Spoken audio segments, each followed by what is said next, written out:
नमस्कार दोस्तों, in focus civil academy में आप सभी का स्वागत है। दोस्तों, यह कदापि जरूरी नहीं कि जिस व्यक्ति या जिस पार्टी की लोकसभा चुनाव के परिणाम में सीटें कम आई हों वह व्यक्ति महत्वपूर्ण न हो।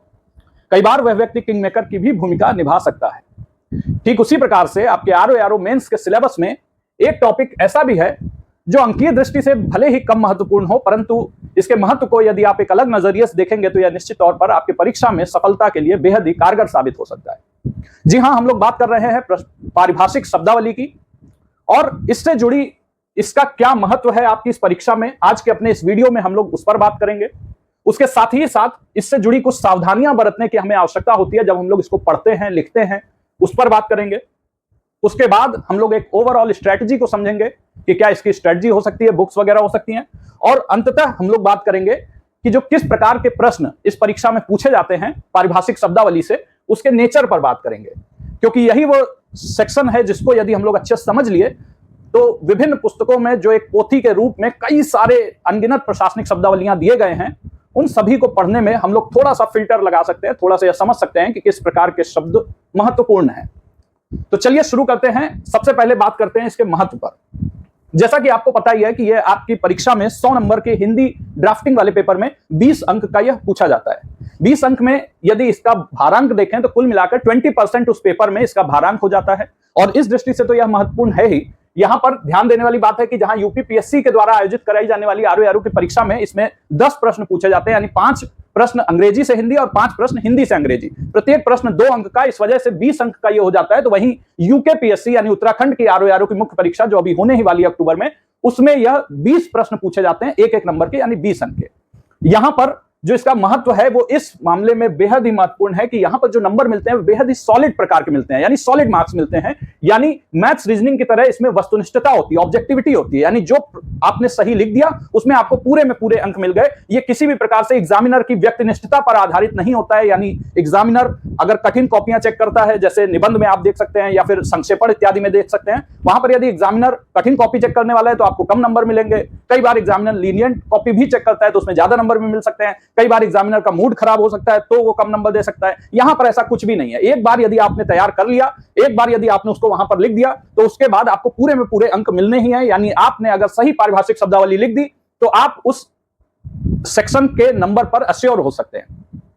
तो एक तो यहां पर सॉलिड मार्क्स मिलता है, दूसरी बात की टाइम सेविंग भी होता है, यानी यहां पर समय की बचत होती है। जब आप लोग पत्र वगैरह पढ़ते हैं, अब हम लोग अपनी पेड क्लासेस में पिछले 1.5 महीने से केवल पत्रों का ही अध्ययन कर रहे हैं, उसकी ही प्रैक्टिस कर रहे हैं, जबकि यहां पर और जब आप लोग उसको लिखते हैं कॉपी में तो वो तकरीबन आपका पौन घंटा या 1 घंटा तक उसमें लग जाता है कई लोगों को केवल पत्र ही लिखने में। और वही जब पारिभाषिक शब्दावली का देखेंगे तो पारिभाषिक शब्दावली में 5 मिनट में आप लोग उसको पूरे पेपर में खत्म कर लेते हैं, और 5 मिनट में आपको मिलते हैं 20 अंक, जबकि पत्रों को लिखने में आपको 24 अंकों के लिए आपको लगभग 45 मिनट का समय देना पड़ जाता है। तो इस दृष्टि से भी यह महत्वपूर्ण है कि आपका यदि पेपर छूट भी रहा हो तो सबसे अंत में भी आप इसको अटेम्प्ट कर सकते हैं। और जो टॉपर्स होते हैं वो यहां पर कोशिश ये करते हैं कि 20 में से 20 अंक आए ही, यानी जितने भी लोग यहां पर सेलेक्ट होते हैं उनसे यदि आप पूछेंगे तो उनका पारिभाषिक शब्दावली में या तो 20 में 20, नहीं तो 20 में 18 ऐसे ही लगभग स्कोर होता है। क्योंकि ये एक ऐसा लो हैंगिंग फ्रूट है जिसको हम लोगों को गलत करना ही नहीं है। यानी अगर आप बात कर रहे हैं हिंदी ड्राफ्टिंग वाले पेपर की, तो वहां पर पारिभाषिक शब्दावली अपने आप में बेहद महत्वपूर्ण हो जाता है। केवल अंक की दृष्टि से देखा जाए तो 20% भारांक तो है ही, किंतु इसके अलावा भी यह एक सॉलिड नंबर देता है, और साथ ही साथ कम समय में आप इसे लिख सकते हैं। पेपर छूट भी रहा हो तब भी लिख सकते हैं। बात करते हैं इससे जुड़ी कुछ सावधानियां जो हमें बरतनी आवश्यक होती हैं उन पर। और इसमें यदि देखा जाए तो सबसे पहले यह समझना जरूरी है कि प्रशासनिक शब्दावली यदि वह क्रिया के फॉर्म में दी है तो आपको उसका ट्रांसलेशन वो क्रिया के ही फॉर्म में करना है। यदि वह विशेषण के फॉर्म में दी है तो आपको विशेषण के ही फॉर्म में उसका ट्रांसलेशन करना है। कुछ इस प्रकार से ही आपको ट्रांसलेशन करने की आवश्यकता होती है। जैसे फॉर एग्जांपल देखें तो यहां पर यदि ये आपका पूछा हुआ प्रश्न है, पहले की परीक्षा में अबेंडनमेंट पूछा गया, तो आपको यहां पर परित्याग ही लिखना है, परित्याग करना नहीं लिखना है, क्योंकि अबेंडन जो है वो परित्याग करने को सूचित करता है, ये जो है वर्ब को सूचित करता है। तो यहां पर जिस फॉर्म में वो पूछा जाए वही लिखना है। अगर यहां पर आप परित्याग करना लिख देंगे तो वो गलत हो जाएगा। सबसे पहली सावधानी आपको ये बरतनी है। दूसरी यदि बात करें तो यहां पर कई सारे ऐसे कंफ्यूजिंग वर्ड्स होते हैं, बहुत ज्यादा कंफ्यूजन होती है उनमें।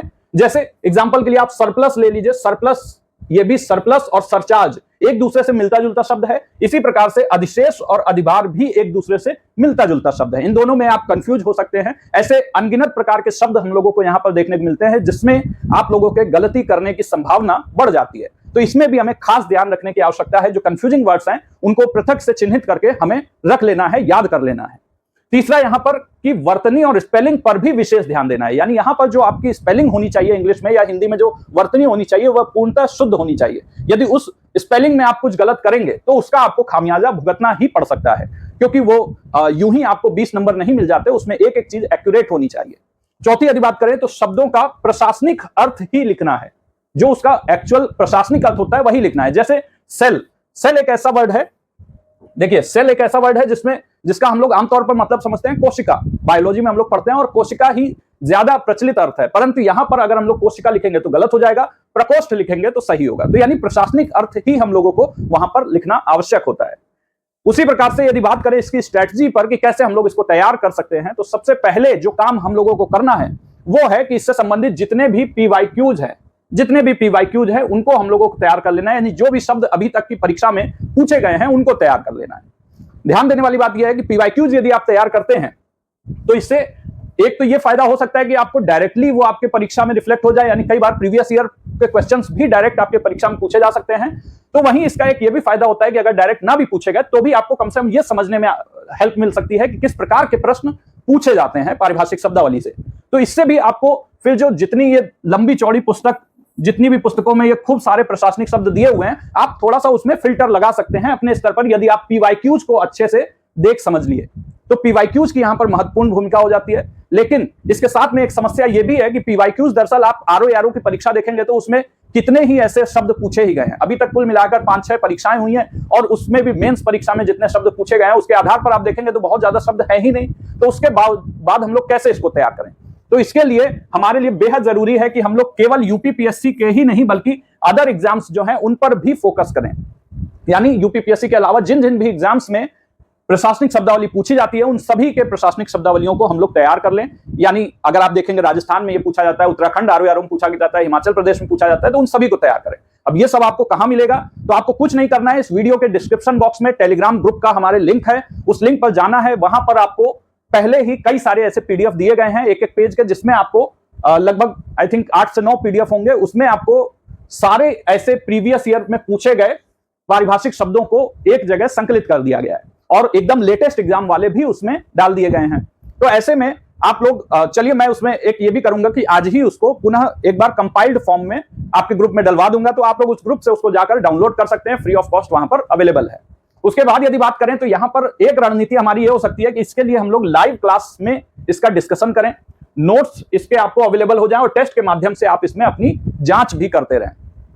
क्यों? क्योंकि ये दरअसल एक ऐसा शब्द है, पारिभाषिक शब्दावली एक ऐसा पोर्शन है जिसमें दरअसल आपको डिस्कशन की आवश्यकता होती है। जितना ज्यादा आप डिस्कशन करेंगे ऑडियो विजुअल फॉर्म में, यदि आप इसको सुनेंगे तो उससे निश्चित तौर पर आपके माइंड में रिटेंशन की पावर बढ़ जाएगी और जब उसको आप नोट्स के माध्यम से रिवाइज करेंगे, टेस्ट के माध्यम से रिवाइज करेंगे, तो ऐसे में वो चीजें आपके दिमाग में अच्छी तरह से पैठ बना लेंगी। तो इस वजह से जरूरी है कि इसमें हम लोग कुछ लाइव क्लासेस के माध्यम से डिस्कशन करें और यही लाइव क्लास का डिस्कशन हम लोग अपने आगामी कुछ दिनों में शुरू करने जा रहे हैं, जिसमें YouTube पर ही ये क्लासेस संचालित होंगी। इसके जो भी नोट्स और टेस्ट होंगे वो भी फ्री हमारे टेलीग्राम ग्रुप में अवेलेबल होंगे। इसलिए आपके लिए बेहद जरूरी है कि आप लोग इस वीडियो के नीचे जो डिस्क्रिप्शन में टेलीग्राम ग्रुप का लिंक है उसे ज्वाइन कर लें। बुक्स के बारे में यदि बात करें तो ये दरअसल एक सेपरेट पोर्शन है, इस पर हम लोग अपनी अगली वीडियो में बात करेंगे, क्योंकि बुक्स जो है उसमें हर बुक्स जिनमें पारिभाषिक शब्दावली दी गई है उन सभी के गुण दोषों का आपको उल्लेख करना होगा, उसको बताना होगा और उसमें थोड़ा सा समय ज्यादा लगेगा, उसको हम लोग अलग से देखेंगे।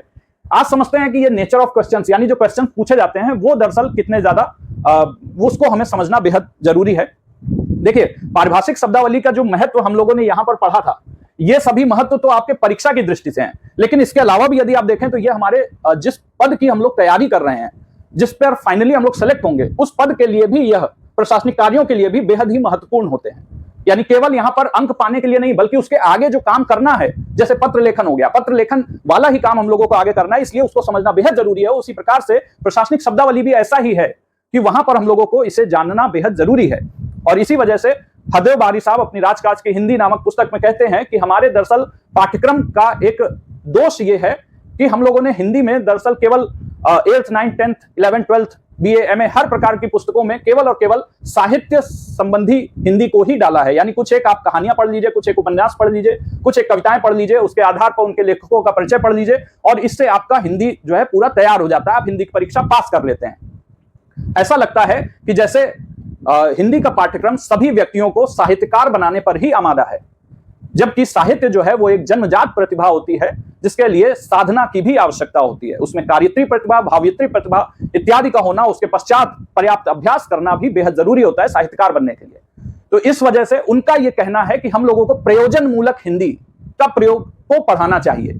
खैर अभी तक हम लोगों ने नहीं पढ़ा, इस वजह से ही है कि हम लोगों को पारिभाषिक शब्दावली में कठिनाई का अनुभव हो सकता है। तो पारिभाषिक शब्दावली अभी तक हम लोगों ने कुछ ऐसा नहीं पढ़ा, इस वजह से ये हम लोग सभी लोगों के लिए एक नया विषय है, चाहे वो हिंदी मीडियम के हो, इंग्लिश मीडियम के हो, सभी के लिए एक नया विषय है। पारिभाषिक शब्दावली में हर एक शब्द का एक विशिष्ट अर्थ होता है, उसका कोई भी समानार्थी, कोई भी पर्यायवाची शब्द का प्रयोग आप लोग उस जगह पर नहीं कर सकते हैं। उस शब्द का असल मतलब आपको पता ही होना चाहिए, अन्यथा आप प्रशासनिक कार्यों में गलतियां करेंगे। तो इस वजह से हरदेव बारी साहब प्रयोजन मूलक हिंदी यानी पारिभाषिक शब्दावली पर प्रयोग करने पर बहुत ज्यादा ध्यान देते हैं और वहां पर यह बात बताते हैं कि पारिभाषिक शब्दावली दरअसल कई प्रकार की हो सकती है। शिक्षा के क्षेत्र में, दर्शन के क्षेत्र में, मनोविज्ञान के क्षेत्र में, विधिक क्षेत्र में, प्रशासनिक क्षेत्र में या फिर वाणिज्यिक क्षेत्र में, इन सभी में पारिभाषिक शब्दावलियों का प्रयोग किया जाता है। यानी बैंकिंग, रोजगार इत्यादि से संबंधित जो भाषा हम लोग प्रयोग करते हैं उसको बोलते हैं पारिभाषिक शब्द। और हमारे सिलेबस में, यानी जो हमारा सिलेबस है ROARO का, उसमें दरअसल अन्य किसी भी प्रकार के प्रशासनिक शब्दों को नहीं पूछा जाता है। उसमें पूछा जाता है केवल इन 3 प्रकार के प्रशासनिक शब्दों को, जिनमें एक तो प्रशासनिक शब्द है, यानी ये जो पारिभाषिक शब्द हमारे सिलेबस में दिया गया है इसके भीतर हमें एक तो प्रशासनिक शब्दों को पढ़ना जरूरी है, उसके बाद कुछ विधिक शब्द भी यहां पर पूछे जाते हैं और उसके साथ साथ कुछ वाणिज्यिक शब्द पूछे जाते हैं। जैसे अगर प्रशासनिक शब्द की बात करें तो कैडर, ये सभी आपके प्रीवियस ईयर में पूछे गए ही हैं। तो आप देखिए कि कैडर, संवर्ग, प्रत्युत्तर, रिज्वाइंडर, रिक्रूट, भर्ती करना। अब देखिए रिक्रूट है ना कि रिक्रूटमेंट है। अगर रिक्रूट यहां पर है तो हमें भर्ती करना है, यानी उसकी वर्ब ही लिखनी है। यही बात है कि जो मैं आपको बता रहा था। उसके अलावा देखिए तो परिवीक्षाधीन, प्रोविजनरी या फिर प्राधिकरण, अथॉरिटी, तो इस प्रकार से जो शब्द हैं उनके अपने विशिष्ट अर्थ ही होते हैं, उसकी जगह आप किसी भी उसके पर्यायवाची का प्रयोग नहीं कर सकते हैं। दूसरी बात कि ये सभी ऐसे हैं जो प्रशासनिक नेचर के हैं। इसी प्रकार कई बार विधिक शब्द भी बहुत ज्यादा पूछे जाते हैं। मतलब जो भी वर्ड्स आपके पूछे जाने हैं, आप यदि प्रीवियस ईयर क्वेश्चंस का एनालिसिस करेंगे तो आपको समझ में आएगा कि वहां पर दरअसल इन्हीं 3 प्रकार के शब्द बारंबार हम लोगों से पूछे जा रहे हैं। या तो विधिक शब्द पूछे जाएंगे या फिर वाणिज्यिक शब्द। विधिक शब्द कैसे? तो प्रोविजो, परंतु, बाय लॉ, उपनियम, विधानकारी संधि यानी लेजिस्लेटिव ट्रीटी, अनुबंध, कॉन्ट्रैक्ट, कॉग्निजेबल ऑफेंस, संज्ञेय अपराध, ये सभी क्या है? तो लीगल वर्ड्स हैं। इसी के साथ यदि वाणिज्यिक शब्द को हम लोग देखें तो ग्रांट इन एड, सहायता अनुदान, निवेश, इन्वेस्टमेंट, सरचार्ज, अधिभार, परमिट, अनुज्ञा पत्र, ड्यू डेट, नियत तिथि। तो ये सभी जो पूछे हुए प्रश्न है ये सभी किससे संबंधित है? ट्रेड रिलेटेड, यानी कॉमर्शियल जो वर्ड्स हैं उनको, यानी हिंदी का ऐसा प्रयोग जो कि कॉमर्स की दुनिया में किया जाता है, विधिक क्षेत्र की दुनिया में किया जाता है और प्रशासन में किया जाता है। इन्हीं 3 प्रकार के शब्दों से हमारे प्रश्न बनते हैं। इसलिए जब भी हम लोग अपने एडमिनिस्ट्रेटिव वर्ड्स को पढ़ेंगे, पारिभाषिक शब्दावली पढ़ेंगे, तो उनमें इन 3 प्रकार के शब्दों पर विशेष ध्यान देंगे।